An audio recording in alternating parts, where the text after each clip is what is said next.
Hey there, I'm Annika and welcome to my New Year, New Me series.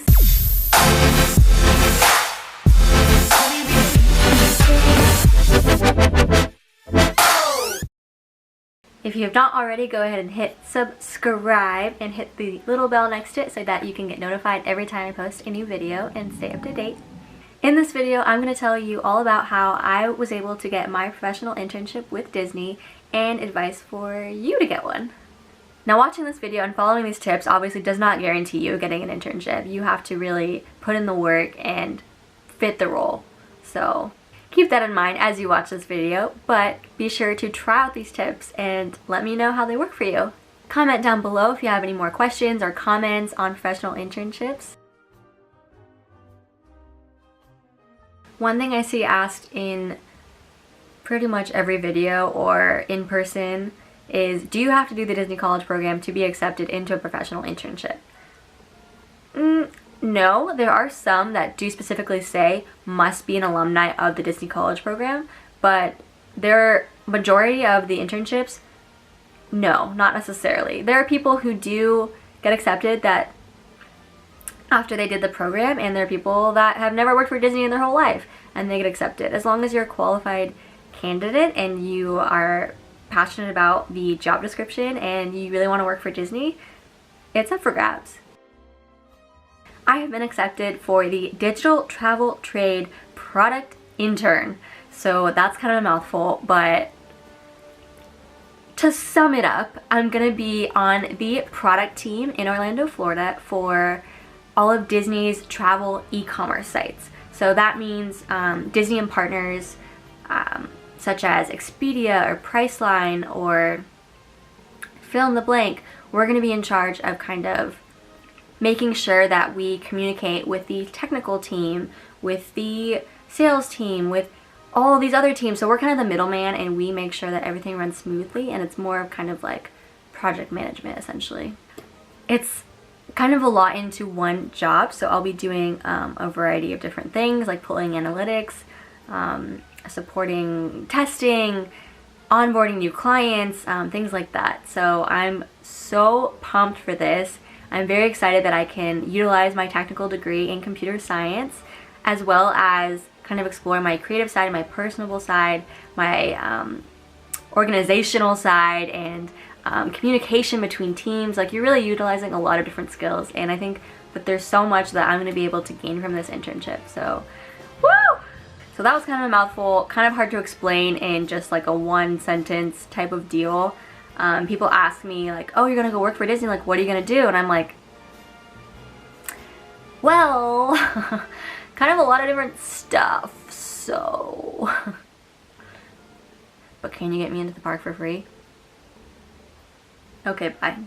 I was feeling real fancy and vintage today. I got my vintage Disneyland t-shirt and some really old Disneyland ears. So it's hard not to get excited about Disney when you're in a Mickey t-shirt and you have your Minnie ears on, so let's go.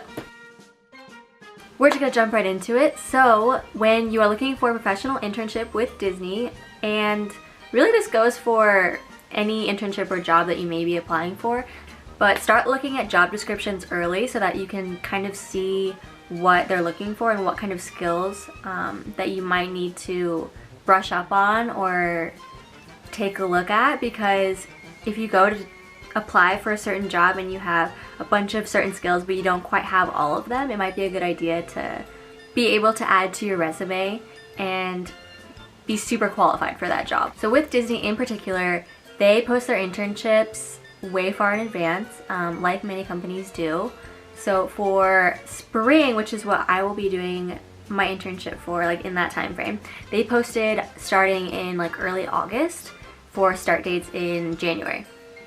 So it's always a good idea to be on the lookout like a semester before, essentially. You always want to go back and keep checking because there's always new internships posted every single day, and they come and go pretty quickly. So if you find one that matches up with all of your qualifications and sounds really, really interesting to you, I would say work on your application as soon as possible and apply as soon as you can, because you never know if that job description will disappear tomorrow. So another good idea to keep in mind when you're applying is to always save the job descriptions. So what I always did was when I actually applied to the job, I would save the description as a PDF on my computer so I could go back and look at it just in case they pull it off of the website and I can't go back and see what I applied for. So I always save them, and better yet, to even print them out so that you can always have them at hand. And then when you go to interview for that job, if you end up making the next steps, you can have that right in front of you and see exactly what they're going to be talking to you about and what they expect you to know. It's always a good idea to have a solid resume at hand and being able to modify it based on the job that you're applying to. Keeping your resume to 1 page is very important. You don't want to go over 1 page. Like, you really don't need to. It's just not necessary. You can fit in 1 page, I promise. Being super concise, being super specific, and having your resume scream why you are the best candidate is the way to go. For me, I have my resume kind of divided up and with like a fun color that pops to kind of help my resume stand out a little bit. I put my picture on there, but just because I kind of felt like it, I don't know. Do or don't do that. I had a section on my resume that was my profile, essentially, kind of stating in a couple sentences who I am, what I can bring, what I'm interested in doing, so that if they had 1 second, like if the recruiter or whoever's looking at your resume had 1 second to look at it, they could read that little blurb and know exactly why you applied for this, what in a snippet, what you can bring to the job. I also defined specifically what skills I have and divided them up with technical or professional. So for me, since I was a computer science student, I have programming languages on my belt, so I would add that under software, and being very organized in how you separate it, and so that's very easy to look at and very appealing. With your experience, you want to be not quite flashy, but you want to make it sound like you really excelled at whatever this job that you had in your past experience. So if you were an intern for a major company and you helped them reach new users or whatever that was, whatever you did, and you reached, like, let's say you helped them get to like 1 million viewers or something, you shared a team of this many people, you raised their sales by this number, you always want to share those specific numbers in that description, because that actually gives them something tangible to look at and see, wow, you really made a difference, you can actually get the job done, and this is how it affected the team that you are working on. I wrote a cover letter for my professional internships that I applied to just because I felt like maybe there was something not quite matching up exactly from my resume to the actual job description, so I wanted to clarify and make sure that they knew I have plenty of experience to kind of go along with what they're looking for. I kind of formatted it a little bit similar to my resume so that it would kind of match up, so I used like the same color but just like in a different kind of format, and stuck to the cover letter kind of flow. There's lots of examples online of cover letters, and I definitely like to model my cover letter after those to make it very professional and also concise and clear. You don't want to repeat things that are on your resume. You kind of want to give them more of that in-depth, what else do they need to know about you that you can't share on your resume, or rather didn't quite fit in the resume. If you have lots of experience working in hospitality, for example, maybe you worked like 7 different jobs for different companies, you don't need to list every single one on your resume because that takes up a lot of room and you're essentially doing the same thing.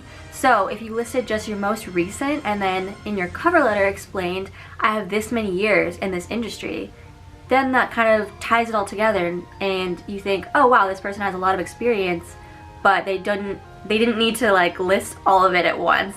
We get the gist. It also makes a talking point in your interviews to bring that up and bring that to light, whereas if they just saw on your resume your most recent like 1 job that you had within that experience, they wouldn't know exactly like how many years of experience you had in that unless you added that in your cover letter. Your resume will most likely be going through a computer when you hit that apply button. You want to have buzzwords and things matching up almost exactly to the job description. So if a job description calls for strong proficiency in Microsoft Office, you want to have listed on your resume strong proficiency in Microsoft Office. specifically like I'm advanced in Excel, I'm advanced in PowerPoint, Keynote, or Word, or whatever it is that you need to list. Like, you want to make sure that that comes across very clear on your resume, that a computer would be able to pick it up. Demonstrated ability to juggle many projects and multiple priorities at once. Something that you can put on your experience is, have you worked in teams? Did you have a group project? Did you have something that matches that qualification? You want to put that on there so that as soon as if they were to hold up the job description and your resume side by side, they see, wow, you are a perfect match. Definitely don't lie on your resume. If there's something you haven't done, don't put it on there, but call attention to your other strengths that maybe match up really well so that you can talk more about that. If your resume has made it through to the next step, which would be a phone screen, congratulations, then generally a recruiter or someone from HR will reach out to you. The phone screen, in my eyes, is kind of make it or break it, because that really takes you to the next step. For my specific case, my phone screen felt like my actual interview compared to when I went on to the next step for doing interviews with the actual team members. The phone screen was making sure that like you actually have your qualifications, you're who you say you are, you have these skills, talking about your experiences, why you want this job, why you would be a good fit. All of those things came into play in my phone screen, and since I had a technical background, I was actually asked technical questions, and I was super shocked about that, because in my mind, I was prepared to just be like, oh, this is a phone screen, it's just a quick, like, you're applying for this job, right? But no. Be so prepared for your phone screen that there's no question whether or not, like, you did well. Your phone screen can be for multiple positions as well with Disney, so I think I've had it before, and I know people who have had one phone screen for 2 different roles, or they've had multiple phone screens for multiple different roles, so it kind of just depends. I would say that you really want to print out your resume and the job description, like I said earlier. It's just really helpful when you can actually have them in front of your face and not quite on a screen trying to change tabs while you're on the phone. That just makes me too stressed. Having it right in front of you can definitely call to where they're looking on your resume if they're asking you direct questions about it, so you can see exactly where they are and kind of what brought them to that question. And then with the job description, during my phone screen, I also like to take notes. So if there's something that they kind of discuss on the actual description, I'll definitely be sure to add in those notes, and also keep it in mind for questions I might have. If you make it through the phone screen, then congrats once again. You'll most likely do a panel interview or individual meetings with different team members. That would be over Blue Jeans, which is Disney's Skype essentially. For my Blue Jeans interviews, I had 2 30-minute sessions with my project manager of the team that I would be on, and as well as the director of the entire department that I would be a part of. So I was super nervous about that, and I thought it would be even harder than my phone screen. But it turns out that those interviews felt more conversational and more of just like a get to know you, see how you would fit on our team, and more casual it felt. I was asked situational questions and what I would do in this circumstance, and don't always go for what you think they want to hear, because they're gonna hear that from every other person that you're essentially like competing against for this job. So you want to stand out and be sure to speak your actual opinion on what you would do. I think I was asked one question where it was like, if I send you, this was my manager asking me this question, if I send you a to-do list of all these things that I want you to get done, which I would never actually do, but in the sake of the situation, if I sent you all these things to get done, like, how would you handle that? And I was overwhelmed. I kind of went like, well, I guess I would do it in this order and try and get this done by this day and do all this. And he was like, oh, I mean, that's what a lot of people go for, but you can also just tell me, hey, you're giving me a lot on my plate, like, maybe don't do that.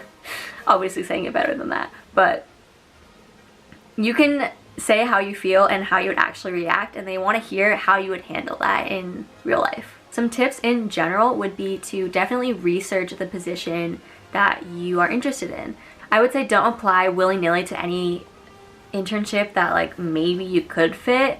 If it doesn't excite you and if you're not genuinely interested, don't waste your time and don't waste someone else's time on that. I had applied to probably 20 to 30 internships for last summer of 2018, and I ended up not getting accepted for any of them. And fast forward to where I did the Disney College program for the fall of 2018, I'll link my video down below of why I left the Disney College program. But while I was at the Disney College program in Orlando, Florida, I was applying for professional internships for the coming spring, starting in January. And I think I only applied to 5 or 6 at that time. I saw some applications open in August. I applied to maybe 1 or 2. Some more kept coming up that I was interested in around September, and I think the end of September is when I applied to my internship. But I just sat there one night and I applied to this one job that stood out to me, which is the one that I accepted. And it turned out the next day, I seriously think it was the next day, I got an email saying, "We want to schedule a phone screen for you." And I was like, oh my god, what? This has never happened in like any job ever, especially with Disney. I figured it would take so long to get back to me, considering how like the college program process goes and how I'd been interviewed in phone screens in the past for professional internships with Disney. So I was super shocked at that, and I haven't heard that that happens a lot, but for me that happened. So for the full timeline, I applied, I think September like 26th or something. I got an email saying I wanted to schedule a phone screen the next day, so it was like September 27th, and so I scheduled it for early October. I had my phone screen with a recruiter in California actually for a job in Florida, so I thought that was a kind of strange, but Disney's a huge company, so I guess that makes sense. The person who interviewed me has a lot of experience in interviewing technical candidates in her HR career, so it kind of made sense that she was grilling me more on technical aspects of the job, even though my job isn't super technical. The phone screen made me really nervous because she like was really grilling me on my experiences, and not in an intimidating way. It was more than I was expecting for a phone screen.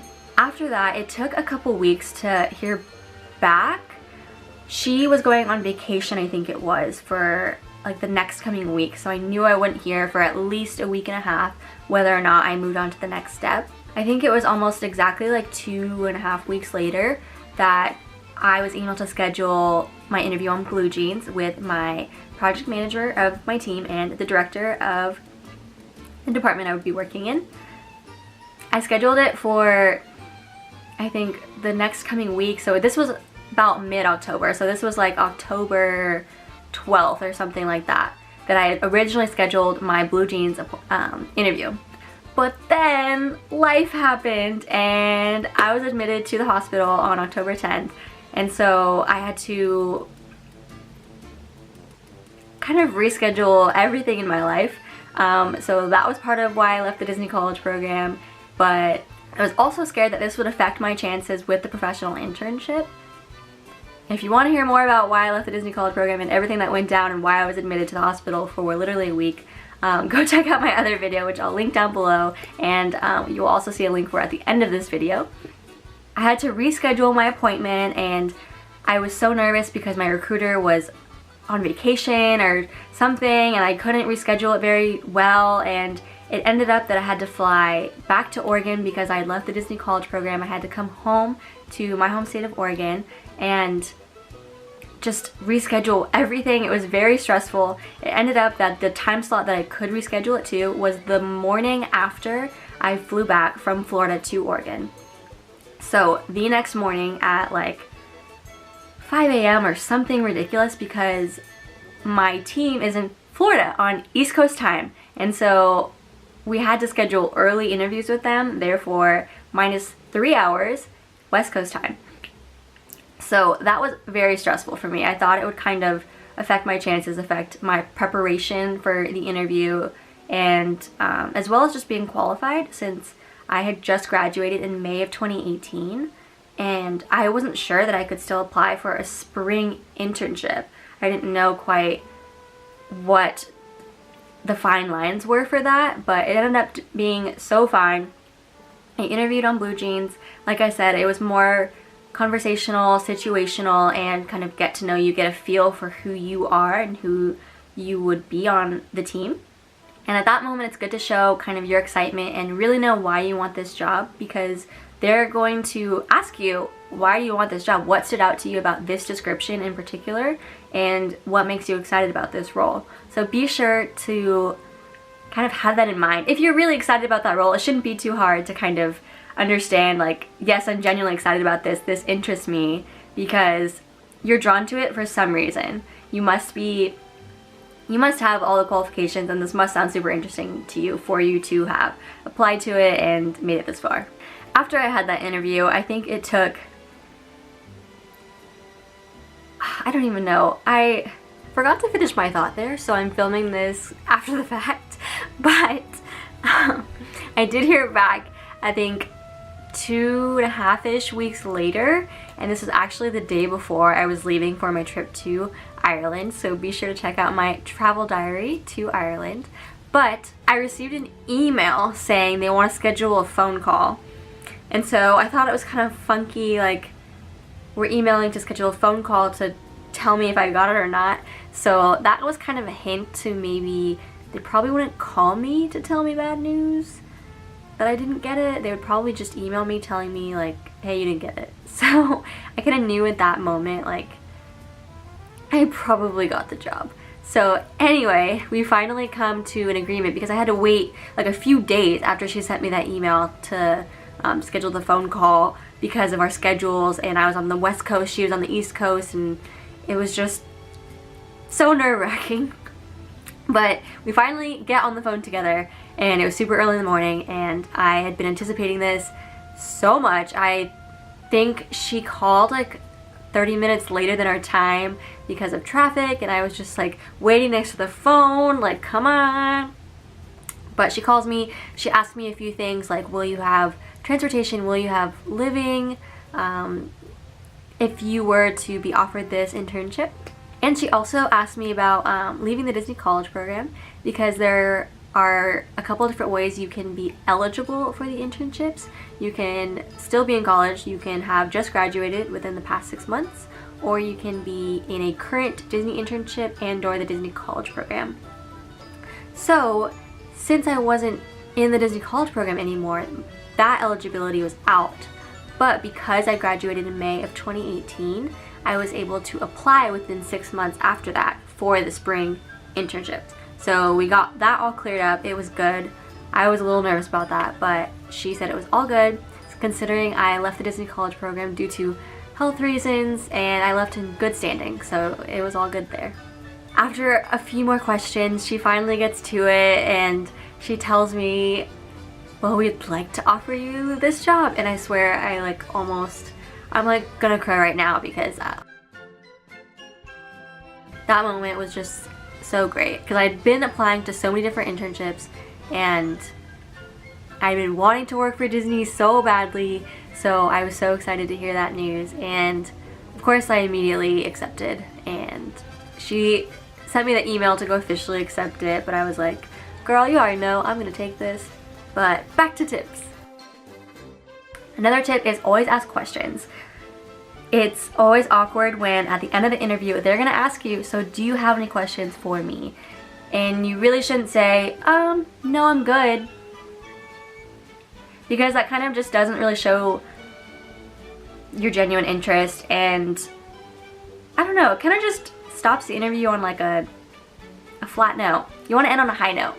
Some questions that I've asked every Disney recruiter that I've ever interviewed with is, and then I make this my last question because I think it's a more like a fun question, is to ask them on their Disney journey, like how they got to where they are, how they started with Disney, and what they like working, what they like about working for Disney. But some questions that I've asked, and I've also heard other people ask, which I thought were really good ideas, so I'm going to share them with you, is to ask for critiques on your resume, what they think that you can improve on, next steps for sure. If they did already lay that out for you, they should have already told you what the next steps were, but if they didn't, always make sure to ask. And something I always ask too is how many other people are interviewing for this position at this point in the game. Like, how many people are you down to? Like, is it me and 20 other people, or is it me and one other person? I gotta know, like, just for me personally, like, that drives me nuts. And it turned out for that specific role, it was just me and one other person at that point after they had sifted through many different resumes and so many different applicants. So that kind of made me feel good already. And anything that they didn't actually cover for you, generally they might share with you your day-to-day life or jobs kind of deal, but if they don't, I would ask that because I would want to know what you're gonna have me doing from the day-to-day. Like if I don't have a specific project, what kind of things will I be working on? Who will I be working with? And so that gives you an idea as well, just for you personally. And always, always, always send a thank you email. Send a thank you email. Do it. Always. Always, always, always. If you should have your recruiter's email at the minimum, so you can always send a thank you to them, because I know for my specific recruiter, I had to reschedule through her and I just felt like so needy and just stressed, and they deal with that all the time. But I hate being that person that just is always emailing them for questions and things like that. So always send them a thank you. And then for me, I didn't have the emails of my team members so that I had interviewed with. So I asked my recruiter, I was like, oh, send along my thanks towards so-and-so and so-and-so. And she replied back with their personal emails so that I was able to go and send them a personal thank you. I've been told many times that if you've made it this far and you're neck and neck with another candidate and you send a thank you and they don't, that really goes to show like your character and why you would make a stronger candidate and someone that they would want to work with. Always, always, always send a thank you note. One thing I want to add to this video is for people who have interview anxiety, it can be really stressful to talk about yourself, which sounds kind of weird, but I'm definitely a person who has terrible interview anxiety. I think I've gotten better at it now, but in the past, when I go through more high pressure interviews where I have to talk about my skills and likes and dislikes and all of that to someone I don't know, it just makes me so anxious. And I've had moments where I've literally just like burst into tears after an interview because my adrenaline is pumping and I just feel so worked up over it, and maybe it wasn't good enough, maybe I said the wrong thing, and really I've been trying to kind of work through that. But some tips for those people are have talking points, know your resume in and out. Like that will definitely help you feel more prepared to kind of lift some of that anxiety off of your shoulders. For me, really researching the job, making sure that my resume is as good as I can make it, and really knowing the ins and outs of all my experiences, that really made a difference. You might be thinking, well, yeah, you experienced them, so obviously like you should know them. But there's so many things that you might forget, like different projects that you worked on in school. Like I haven't been in school since, like in my actual core major courses, for almost a year. And so some of the courses that I end up talking about in my interviews, I haven't been in for 2 or 3 years. And so those things aren't on the forefront of my mind anymore. So it's kind of hard to go back and recall like, oh yeah, I did that. I forgot I did that.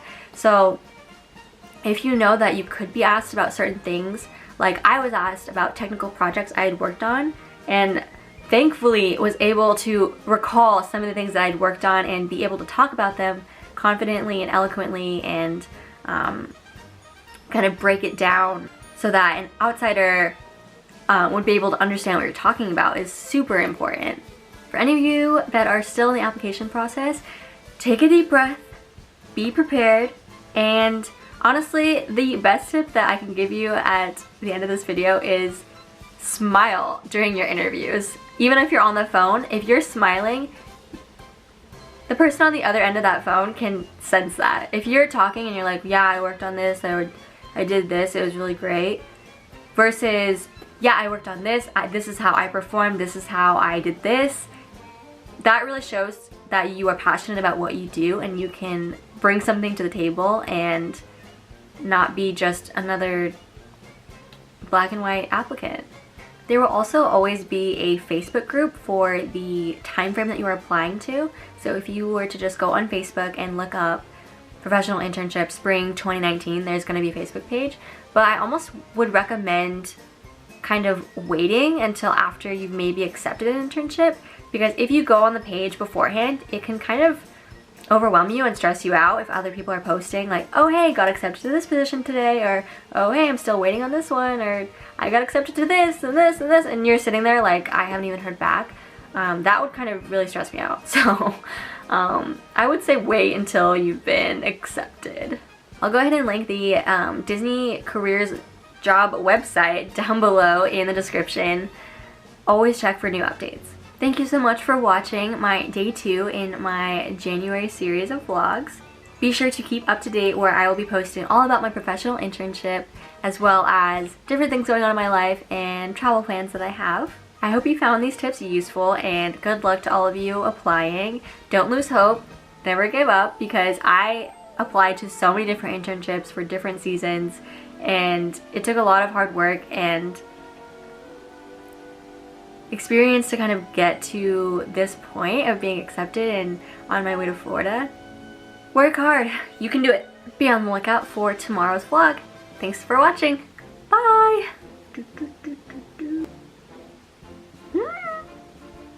Disney, Disney, Disney, Disney, Disney, Disney. Have a magical day.